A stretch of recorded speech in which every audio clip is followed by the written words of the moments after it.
Hello, welcome to FHE on the Road with Christine Stevenson. This podcast is designed to connect the people and the places from the past with your lives today, with 5-minute stories and facts from church history. Save these stories for when you are traveling through these areas to bring history to life. Okay, today we're going to talk about George Washington and the French and Indian War. This is one of my absolute favorite stories of George Washington because it is amazing. There are not a lot of stories told of George Washington before the Constitution time or the founding of America. And this story took place years before any of that happened. And it is so obvious that God saved him through this war, that we needed George Washington, and that his influence changed the world, literally. So here we go. George Washington set a high standard for the United States that has probably never been matched. And studying his life can strengthen our testimonies and knowledge that God is in the details of our lives. The foundation of the United States of America is where you can often encounter coincidence after coincidence. It's easy to brush each of these examples off as luck, but when you add them all together, it's hard to deny the hand of God in the laying the foundation of the United States of America, and especially in the life of George Washington. He had such a great influence on the people and was able to guide and direct through such a mess and also with such calmness. He is an amazing person. So the life of George Washington is full of miracles and hard choices. Washington knew throughout his life he was being guided by God. He recognized the protection that God was giving him. The chances of George Washington being in the right place, surrounded by the right people at the right time to bring about the United States of America is just not by chance. And it literally changed the world. It is magnificent. Through the efforts of George Washington, the way was paved for the great American experiment to change the world. George Washington was guided and directed and protected by God. The story of George Washington in the French and Indian War is one of the many examples of God's protection in the life of George Washington. God protected George Washington for a great work. From these accounts, it is obvious that George Washington should have been killed in the French and Indian War, but miraculously lived to tell the tale, to lay the foundation of the United States of America. Without George Washington, this great American experiment never would have had a chance. The protection of this great man during the French and Indian War was essential for the United States and demonstrates the protecting hand of God in the life of President George Washington. Okay, let's get into it. The French and Indian War. This all happened on February 20th, 1755. So it was a long time ago. A battle took place in the French and Indian War, which changed the life of George Washington. He was only 23 years old and a colonel in the British Army. The odds were for the British winning the war with little effort. The commander of the British Army was not worried about losing. He thought he had it in the bag. In fact, many believed the British would win the war against the French simply by showing up. The British Army came with 2,000 men ready for an easy victory. The problem was the British had never fought against the Native Americans who were taking sides in the war.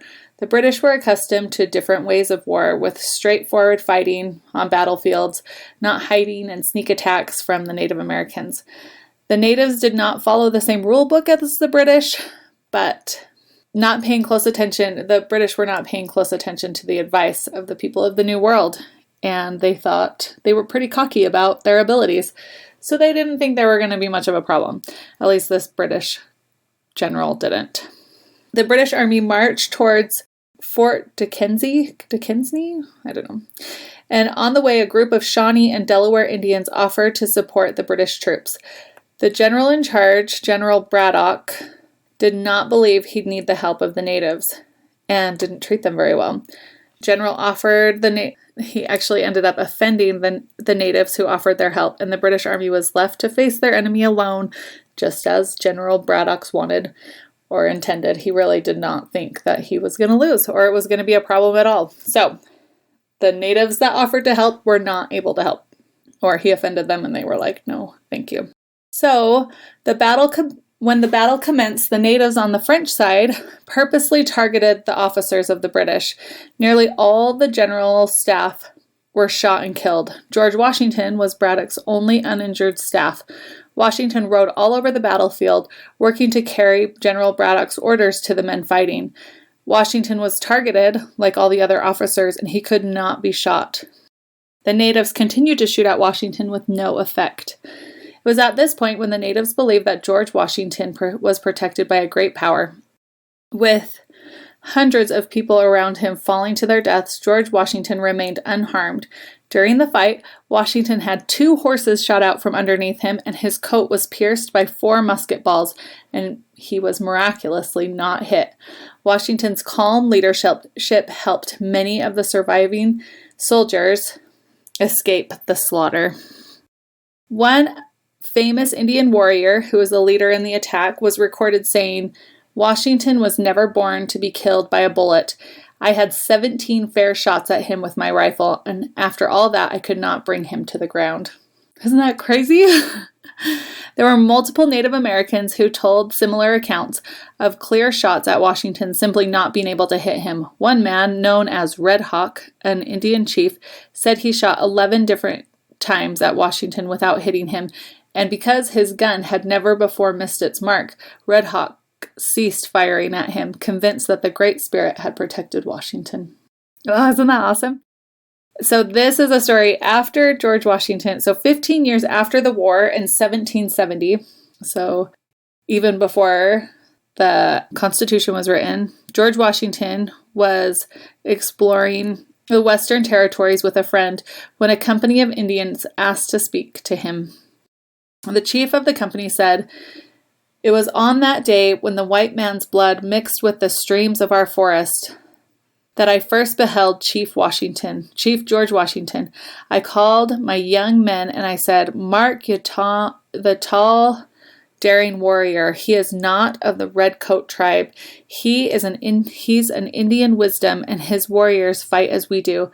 Himself is alone exposed. Quick, let your aim be certain.' Our rifles were leveled, rifles which, but for you knew not how to miss. It was all in vain. The power mightier far than we shielded you. Seeing you were under a special guardianship of the Great Spirit, we immediately ceased to fire at you.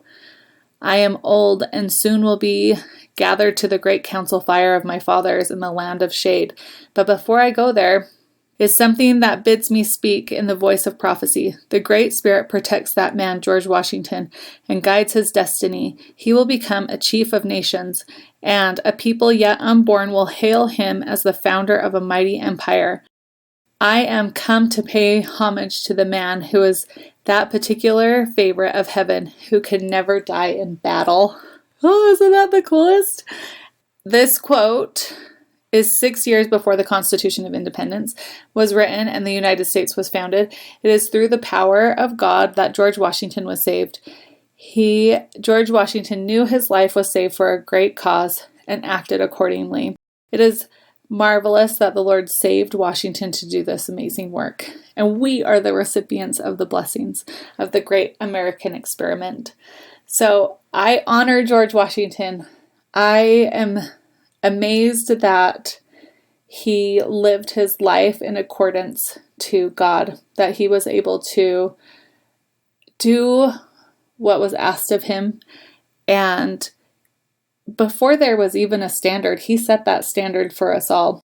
He paved the way for us to live this way in the United States, and it is an extreme blessing that we were able to have such God-fearing man as the first president of our nation, and that he was protected by God years before he even knew what was going to happen with the Constitution and a new country, and he was obviously guided and directed by a great spirit, a heavenly being, and which we know is our Heavenly Father. So yes, this story of George Washington, it's pretty awesome. Thank you for listening to FHE on the road today. We hope you enjoyed what you've heard. Please like, subscribe, and share with anyone who'd be interested in these stories. Thanks.